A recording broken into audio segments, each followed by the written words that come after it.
Microbz is here today with Naomi Langford-Archer, who's a qualified nutritional therapist with a natural approach to optimum health and well-being. I'm Sue Allen, one of the directors and founders of Microbz, and in our work producing natural BioLive fermented cultures for health, we've been asked many questions, and today we'd like to focus with you on leaky gut. So, Naomi, can you tell us what exactly is leaky gut? Yes, I will try and keep this simple for you, but in a nutshell, basically, it's when particles pass from our gut into our bloodstream. So in our intestines, they are very thin, they're only 1 cell thick, and the reason they're 1 cell thick is because they're designed to absorb all of our nutrients. Mm-hmm. However, there is a problem when this becomes leaky. So these cells are tightly fitted together by something called a tight junction protein. So this particular tight junction is what controls what is allowed to pass into your bloodstream from your digestive tract. So it acts as a bit of a bouncer. Mm-hmm. And when these tight junctions are open, particles can enter the bloodstream that shouldn't. So these can be different food particles, which maybe haven't been digested properly and they're too large to actually enter the rest of the body. Or it could be bad bacteria or toxins produced by certain bacteria in the gut. There's a whole host of things that can leak into the bloodstream that shouldn't. And this is the term that we describe leaky gut. So in your experience, why or do you think that this issue is on the increase? We seem to hear more about it. Yeah, we are seeing a lot more symptoms and conditions which relate back to leaky gut as the cause of that conditional symptom. And in my own experience, the top reason for this is diet and lifestyle. So stress has a really big factor to play in leaky gut, as does a high sugar diet and a high processed food diet. And because everyone is on the go so much at the moment, our lives are so much busier than they used to be. Maybe looking back to our parents or grandparents' generation, we don't have that time to kind of focus on the food we're eating as much, to prepare home meals. So we're looking for more convenience food, which are often high in sugar. And this really does play havoc on the gut lining. Yeah, it's true. When you think of the number of people you see walking around with cups of, coffee or tea or whatever it is, there, and absolutely, it's everywhere, isn't it? It is absolutely everywhere. So I would say it's diet and lifestyle, but stress and sugar are two main factors. Right. And what are the symptoms? How would anybody know that they might have a leaky gut? Well, it could be down to your gut in particular. So you could be feeling pain or diarrhea or constipation within the gut. But this also leads to systemic symptoms as well. So brain fog is a really key one. So if you're, struggling to remember things, or you just have that sort of blank moment sometimes, if that's occurring more and more, then it's quite possible that you have got a leaky gut. Finding yourself more intolerant to certain foods. So I'm not saying that you've got an allergy to them, but you're more sensitive to certain foods that you just find that you can't eat anymore. Mood issues as well, skin conditions, eczema, psoriasis and acne, as well as headaches and joint pain as well. So there's a whole host of different symptoms and they manifest in everybody differently. So for one person, they might find that they have irritated skin. So that might be in the form of eczema, or it could just be very dry skin. In someone else, they could feel really low and they could get some headaches. And in somebody else, it could maybe as severe as Crohn's or ulcerative colitis. So it does depend on the individual as to how the leaky gut is going to manifest in that person. Very interesting to hear that there are some brain issues, in other words, like you said, to do with our mood or brain fog. So such a symptom of leaky gut. How do you explain that? Well, when particles enter into the bloodstream, they don't just stay directly next to the intestines, they circulate throughout the whole bloodstream. So that goes to the end of our fingertips, up to our brain, up down to our toes, everywhere. And this causes inflammation within the body. And this inflammation can manifest in the brain. And that can cause the brain fog and the low mood. Mm-hmm. Oh, yeah. So what you're saying is the people who are, well, those of us who are prone to a leaky gut, like you said, have perhaps a certain diet and a certain lifestyle which makes us susceptible. Are there any other factors which are at play here? Yeah, so definitely diet and lifestyle. So high sugar diet, a high gluten diet, and a high processed food diet. Anyone on that sort of a diet will definitely be more prone to a leaky gut, and those under stress. But also anyone taking omeprazole, which is an antacid, or any other sort of antacid, that can also cause a leaky gut, because our stomach acid actually needs to be very acidic to kill anything that it comes into contact with. And it also needs to be very acidic so that it stimulates other digestive juices and enzymes so that we can break down our food properly. Because if we don't break down our food properly, these particles can enter the bloodstream if we've got a leaky gut. So this also causes more inflammation. So antacids are another one, as are other medications such as ibuprofen. These can really damage our gut lining. And that's why people are told by the doctors, if they're taking ibuprofen or any sort of anti-inflammatory, to take it on with food, not to take it on an empty stomach.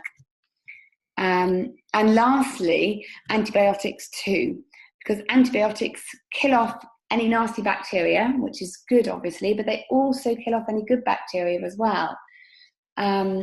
So our gut, I don't know if everybody knows this, but our gut is actually home to trillions of bacteria, and these are healthy bacteria that are there to live in harmony with us.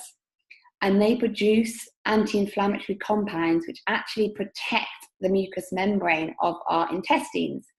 So we want this mucous membrane to be really healthy and really fluffy to stop anything actually attacking the really sensitive membrane. And healthy bacteria help to do that. Right, yes, Yeah. That's amazing. It's amazing to think that the antibiotics, which were, of course, designed to keep us healthy and safe, we now know also have such side effects that we need to be aware of. Yeah. So, I mean, sorry, I was just going to say, in some cases it can't be helped and antibiotics need to be taken, but just make sure that you do actually need to take them, and there's nothing else you can't do that's natural. Because sometimes, for example, if you've got a urinary tract infection, it's not always going to be cured with antibiotics. So it's important that you just make sure that you are tested as to whether the antibiotic that you're meant to be taking is going to help you. So talking about natural things, can we heal a leaky gut naturally? I mean, how long might it take, and what would be the steps to take? Okay, so that's a really difficult question, because yes, you can heal leaky gut naturally, absolutely, and I do it all the time with clients. However, how long it might take to heal it really does depend on the client and the individual. So it's really a good idea, if you do think you may have leaky gut, to actually get a leaky gut test done. Then what this looks at, it looks at something called zonulin levels within your blood. And if the zonulin levels are high, then that relates to a more severe leaky gut. So, and that will then give you an idea of how long it's going to take. But I mean, if you want an average answer, then I would probably say anywhere between, 4 weeks to 3 months. So 4 to 12 weeks, really, right, to heal a leaky gut. And then after that, should one be really aware of not relapsing into the old ways of diet and lifestyle or stress or whatever that caused it in the first place? Yeah, absolutely. I mean, you've gone through all that hard work. You don't want to go back to your old ways. So the things that I've already mentioned, such as, avoiding too high a gluten diet and sugar and processed food, are key. And making sure you've got really healthy foods in your diet, which are going to support your gut health. Right. Also managing your stress levels as well where you can, and putting plans in place to calm your nervous system down, such as maybe meditation or yoga, so that when you are faced with a stressful situation, you are better able to cope with it and manage it. Yeah, that's really important, isn't it? Really important. You also recommend probiotics, actual supplements that feed or add to the population of good bacteria? Yes, absolutely. Probiotics are so important. And if you've ever been on any sort of antibiotics for your life, whenever it was, I cannot recommend probiotics enough. The only time I wouldn't recommend probiotics is if someone is experiencing severe gas and bloating and quite high up bloating. So if you feel like, at the end of the day, you feel like you look about 6 months pregnant and it's quite uncomfortable, and that's the only case I would say not to take not to take probiotics. Because this could imply that you've got something called SIBO, which is a small intestinal bacterial overgrowth. And probiotics could just worsen that. But that's the only case I would say. Oh, that's interesting. Thank you. So if we sort of look at it more broadly, how central do you think nutrition is to our wellness, to our immunity, to our overall health, and even to our happiness? Oh gosh, well, where to start really?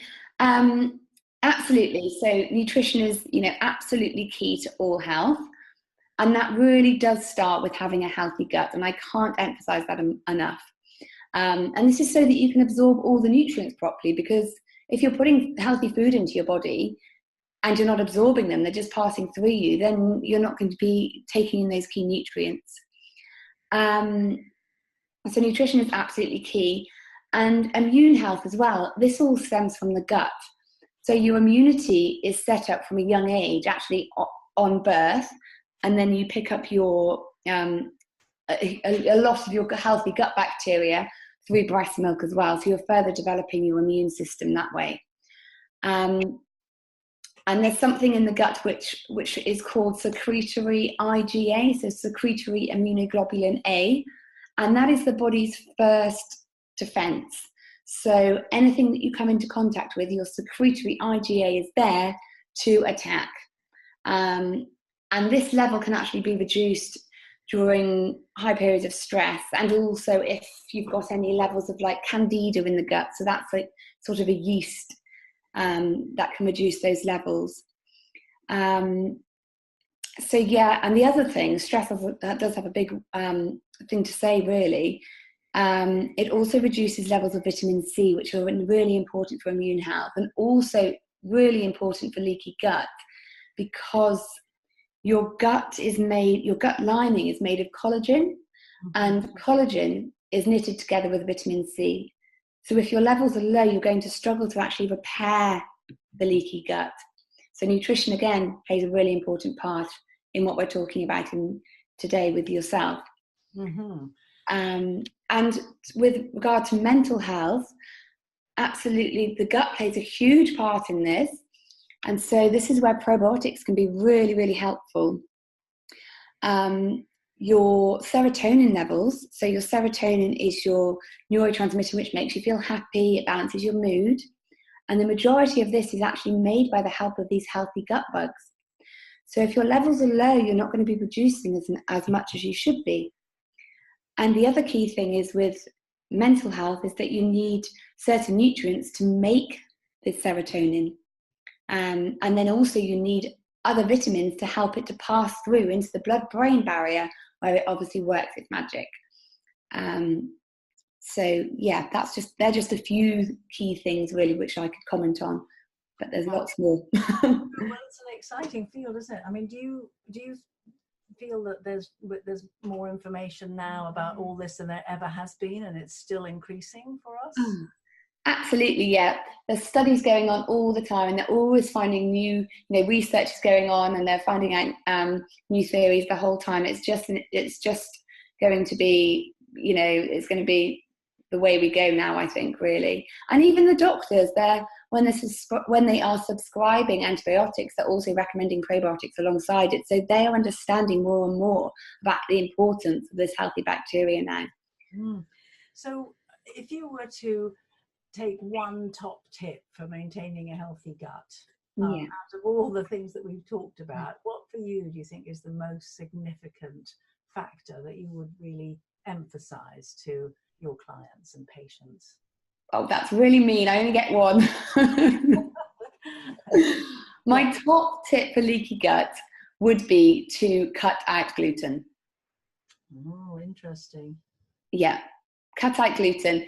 But if I'm allowed to, I would follow that with make sure that your gut bacteria levels are up to scratch. So to do that, you can start by taking a healthy probiotic supplement. If I can backtrack for a moment and just ask you about gluten. Why is gluten so harmful? Okay, so there's a protein in gluten called gliadin, and what this does is it attaches to the tight junctions in the intestinal wall. And when it attaches to the tight junctions, it causes our body to release zonulin. And what zonulin does is it causes this tight junction to open, and that is the form of leaky gut.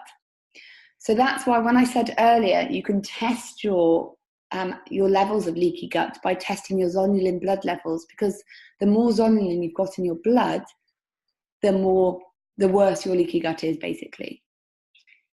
Right. So, right, and because gluten is widely eaten, and obviously some people tolerate it much better than others, I suppose. They do. We are seeing a rise of gluten intolerance, not necessarily a true celiac, so not an allergy and an autoimmune condition, but intolerances to gluten. And the reason for this, well, there's a number of different reasons. As I've mentioned already, this could be down to diet, medication, and lifestyle. But also because actually the bread that's produced now contains like 50% more gluten than it used to about 50 years ago. So we're eating a lot more of it without even realizing. So it is very important to reduce your gluten intake. And you can do this through, having gluten-free products, but also things like sourdough. The gluten is actually destroyed, if you like, during the formation of the bread, so during the fermentation process. So that's a substitute to normal bread if you wanted to go down that route. You still you don't want to cut bread out of your diet. So interesting. It really feels like we could talk. There's so much to talk about. Yeah. It's been really, really helpful. Many, many tips and a lot of expertise at your fingertips. So thank you very much indeed for talking with us today. We've just got one last question from a Spanish client, actually, who was asking about if leaky gut could be one of the causes of acne. You mentioned it earlier, and she's saying she's already on a healthy plant-based diet, but wondering if they're connected, her acne and with leaky gut. Okay, so yes, they could absolutely be related. I would suggest doing a food intolerance test to see what foods you are not tolerating very well, because food intolerances can cause inflammation within the body, and this can manifest as acne in some people. That's one of the common causes, but also probiotics can help, because probiotics reduce the skin inflammation, and they reduce the levels of something called an insulin-like growth factor, which is a hormone-like substance that drives acne.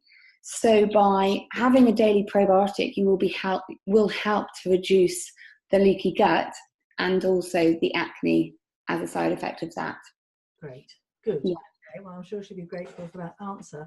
So if anyone wanted to contact you with any other questions, they could find you either at your email, naomi@gutnutrition.co.uk, or via your website, I guess, which is the gutnutrition.co.uk. Yes, yeah, that's fine. Just drop me an email and I'll get back to you with any questions you have relating to leaky gut. All right, great. Well, again, thank you very much, Naomi, for all of the best wishes from us at Microbz, and thanks for everything. Thank you for having me. Lovely to speak to you. Okay, cheers.